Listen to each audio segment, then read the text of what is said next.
नमस्कार सभी पेंशन धारकों का स्वागत करते हैं एक बार फिर से हमारे इस YouTube चैनल पर। दोस्तों इस वक्त की पेंशन धारकों के लिए बड़ी खबरें निकल कर आई हैं। जब दोस्तों कर्मचारी भविष्य निधि संगठन की ओर से आप सभी पेंशन भोगियों के लिए शानदार नियम लागू कर दिया जा चुका है। सरकार देगी मिनिमम पेंशन 9,000 प्लस डीए। तो आखिरकार ईपीएफओ ने कौन सा नया नियम लागू किया है? अब सरकार कम से कम 9,000 प्लस डीए की पेंशन आप सभी को किस तरीके से देखने को देगी, इसके बारे में दोस्तों आज की इस वीडियो के अंदर फुल डिटेल से जानकारी आप सभी को बताने वाले हैं कि किस को कौन से यहाँ पर जो है इसका लाभ उठा सकती हैं। वहीं दोस्तों अगली बड़ी खबर की बात करें तो ईपीएस 95 पेंशन धारकों ने अब घेरा चेन्नई ईपीएफओ कार्यालय। जी हाँ दोस्तों, ईपीएस 95 पेंशन धारकों के लिए बड़ी खबर आ रही है कि बारिश के बीच पेंशन धारकों ने चेन्नई ईपीएफओ कार्यालय का घेराव किया है और भारी हंगामा अब सभी की पेंशन की मांगों को लेकर किया है। तो आखिरकार क्या बड़ी खबर चेन्नई ईपीएफओ कार्यालय के घेराव को लेकर निकल कर आई? क्या पेंशन धारकों के लिए राहत की खबर हो सकती है? इसके बारे में भी दोस्तों आज की इस वीडियो के अंदर बात करेंगे। और वहीं दोस्तों आप सभी के लिए बात करने वाली है लाखों लोगों के लिए खुशखबरी बताई जा रही है। कर्मचारी भविष्य निधि संगठन हाइक को लेकर बड़ी खबर है।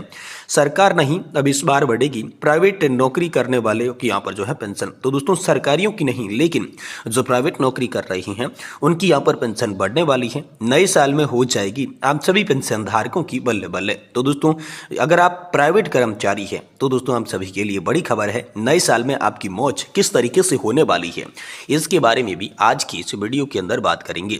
यानी कि दोस्तों अगर आप सरकारी कर्मचारी है, राज्य कर्मचारी, केंद्रीय कर्मचारी या फिर दोस्तों अगर आप निजी क्षेत्र में काम करने वाले ईपीएस 95 पेंशन धारक हैं तो दोस्तों आप सभी के लिए बहुत ही महत्वपूर्ण और इंपोर्टेंट खबरें आ रही हैं, जिसके बारे में आज की इस वीडियो के अंदर पूरी जानकारी के साथ आप सभी को बताएंगे। इसीलिए आप सभी से निवेदन करते हैं कि दोस्तों आज की इस वीडियो को आप लास्ट तक देखिएगा और हमारे चैनल को सब्सक्राइब करके पास ही बने घंटे के निशान को ऑल पे जरूर सेलेक्ट कर लीजिएगा, ताकि पेंशन से जुड़ी हर बड़ी खबर आपको सबसे पहले देखने को मिल सके। तो चलिए बिना किसी देरी के पेंशन से जुड़ी आज की 3 प्रमुख बड़ी खबरों को इस वीडियो के अंदर विस्तार से जान लेते हैं। जी हाँ, तो दोस्तों पहली बड़ी खबर की बात करें तो कर्मचारी भविष्य निधि संगठन का शानदार नियम आप सभी के लिए लागू हो चुका है। सरकार देगी मिनिमम पेंशन 9,000 प्लस डीए। तो आखिरकार ईपीएफओ ने कौन सा नियम लागू किया, सरकार 9,000 के साथ साथ डीए किस प्रकार देगी, इसके बारे में चलिए बात करते हैं। दोस्तों कर्मचारी भविष्य निधि संगठन के तहत आने वाले लाखों कर्मचारियों के लिए बड़ी खबर आ रही है। हाल ही में दोस्तों Chennai EPS pensioners welfare association ने केंद्रीय श्रम और रोजगार मंत्री मनसुख मांडविया को एक पत्र लिखकर न्यूनतम पेंशन बढ़ाने की या पर 9,000 रुपये प्रतिमाह करने की मांग की है। ये मांग ऐसे समय में आई है जब सरकार ने हाल ही में सरकारी कर्मचारियों के लिए यूनिफाइड पेंशन स्कीम की घोषणा की है। वर्तमान में ईपीएफओ के तहत आने वाली कर्मचारियों को कर्मचारी पेंशन योजना 1995 के अंतर्गत 1,000 रुपये की न्यूनतम राशि जो है वो प्रतिमाह पेंशन की मिलती है। ये राशि 2014 में तय की गई थी और तब से इसमें अभी तक कोई बदलाव नहीं हुआ है। ऐसे में बढ़ती हुई महंगाई और जीवन यापन की बढ़ती हुई लागत को देखते हुए निजी क्षेत्र के कर्मचारियों की ओर से पेंशन में बढ़ोतरी की लगातार मांग उठाई जा रही है। अब इसकी बात करें तो जो मौजूद 1,000 रुपये की पेंशन है, इसको प्रस्तावित पेंशन जो है वो 9,000 प्लस महंगाई भत्ते के साथ बताया जा रहा है और लगभग 75 लाख ईपीएफओ के जो पेंशनर्स हैं वो इसके लाभार्थी होंगे और अंतिम 60 महीनों की बेसिक सैलरी और इसके साथ नौकरी के कार्यकाल को गुणा करके भाग 70 का लगा के ये पेंशन का जो है वो कैलकुलेशन किया जाएगा। तो प्रमुख प्रस्तावित बदलाव कौन से हैं, मांगे कौन सी है, इसके बारे में बात करें तो न्यूनतम पेंशन की मांग को लेकर कहें तो दोस्तों 9,000 रुपये प्रति माह पेंशन के साथ साथ महंगाई भत्ता। अब सैलरी सीमा की बात करें तो वर्तमान में 15,000 रुपये से बढ़ाकर 21,000 रुपये सैलरी सीमा को करने का प्रस्ताव है। वहीं पेंशन फॉर्मूले में संशोधन की बात करें ताकि कर्मचारियों को अधिक लाभ यहाँ पर मिल सके और महंगाई भत्ते का समावेश हो सके, ताकि बढ़ती हुई कीमतों से यहाँ पर लगातार निपटारा हो सके, महंगाई से राहत मिले।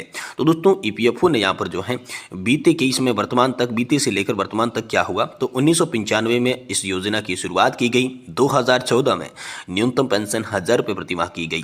2023 में श्रम मंत्रालय ने 2,000 रुपये की न्यूनतम पेंशन का प्रस्ताव रखा, जिसे की स्वीकृति नहीं मिली है।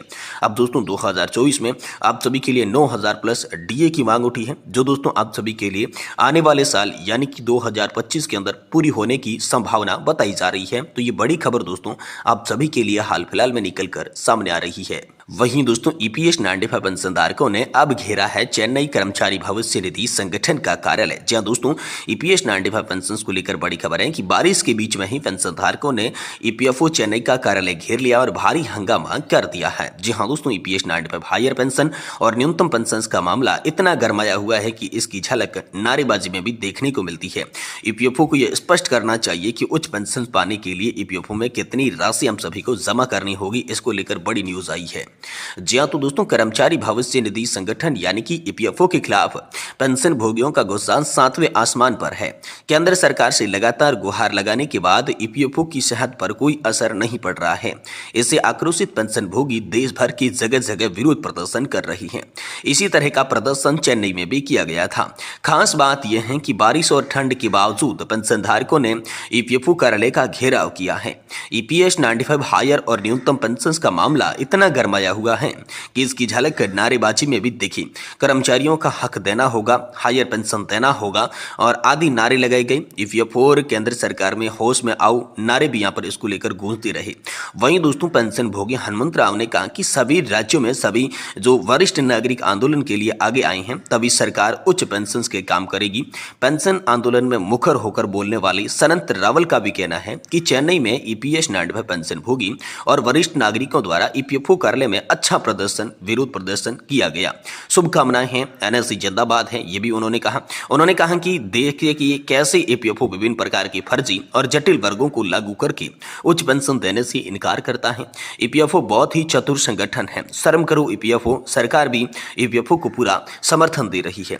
तो ईपीएस 95 पेंशन भोगियों और वरिष्ठ नागरिकों की ओर से सांसद एन के प्रेमचंद्रन ने बहुत बहुत धन्यवाद, जिन्होंने न्यूनतम पेंशन 7,500 रुपए प्लस महंगाई भत्ता और इसके साथ चिकित्सा बढ़ाने का मुद्दा उठाया। ईपीएफओ को यह स्पष्ट करना चाहिए कि उच्च पेंशन पाने के लिए ईपीएफओ में कितनी राशि जमा करनी होगी और 2014 से पहले सेवानिवृत्त हुए कर्मचारियों का स्पष्टीकरण उच्च पेंशन के लिए क्या पात्र हैं, ये भी जारी करना चाहिए। वहीं दोस्तों, लाखों लोगों को बड़ी खुशखबरी मिल चुकी है। ईपीएफओ हैक को लेकर बड़ी खबर आई है। सरकारी नहीं, अब इस बार प्राइवेट नौकरी करने वालों की पेंशन जो है वो बढ़ेगी। नए साल में हो जाएगी आप सभी की बल्ले बल्ले। जी हां तो दोस्तों, आप सभी के लिए यह माह समाप्त होने वाला है। बचे कुछ ही दिन बचे हैं। नया साल 2025 का स्वागत हम करेंगे, लेकिन इस बार नया साल प्राइवेट कर्मचारियों के लिए खास गिफ्ट लेकर आ सकता है। प्राइवेट सेक्टर में काम करने वाले कर्मचारियों के लिए यह साल खुशियों से भरा हो सकता है, क्योंकि अब इसे एक बड़ी राहत मिल रही है। अक्सर प्राइवेट सेक्टर के कर्मचारी महंगाई भत्ते और अन्य सुविधाओं के अभाव में निराश रहते हैं, लेकिन अब उन्हें उम्मीद है कि सरकार जल्द उनकी ईपीएफओ में बेसिक सैलरी लिमिट को बढ़ाने का निर्णय ले सकती है। निजी कर्मचारियों की ईपीएफओ में बेसिक सैलरी बढ़ाने की मांग लंबे समय से उठ रही है। इस पर विचार किया जा रहा है। कर्मचारी पेंशन योजना की गणना अभी 15,000 से हो रही है, उसे बढ़ाकर 21,000 करने की योजना बन सकती है। सूत्रों के अनुसार इस बदलाव का मसौदा तैयार कर लिया गया है, अब केवल औपचारिक घोषणा की प्रतीक्षा है। आपको याद दिला के दें कि 2014 में पेंशन की गणना 15,000 रुपए पर की जा रही है। अब इसे बढ़ाने की संभावना जताई जा रही है। अगर ये बदलाव लागू होता है तो कर्मचारियों की पेंशन में बहुत बड़ा इजाफा होगा, जिससे उनकी आर्थिक स्थिति जो है वो मजबूत हो सकती है। यदि ये बढ़ोतरी होती है तो कर्मचारियों की मासिक सैलरी में थोड़ी कमी आ सकती है, क्योंकि ईपीएफओ में अधिक पैसा जाएगा, लेकिन ये उनके भविष्य के लिए फायदेमंद होगा। उदाहरण के लिए, अगर पेंशन की सीमा 15,000 से बढ़ाकर 21,000 रुपये कर दी जाती है तो हर कर्मचारी को हर महीने 2,550 रुपये की पेंशन जो है वो ज्यादा मिलेगी। जो पेंशन आपको पहले मिल रही है उसमें 2,550 रुपये जुड़ जाएंगे। हालांकि इसका मतलब यह होगा कि हर महीने मिलने वाली सैलरी थोड़ी कम होगी, क्योंकि ईपीएफओ में ज्यादा योगदान देना पड़ेगा, लेकिन दीर्घकालीन लाभ के रूप में उनके भविष्य को ये सुरक्षित करने वाली योजना बताई जा रही है, जो कि प्राइवेट सेक्टर में काम करने वाले कर्मचारियों के लिए एक राहत की खबर आ रही है।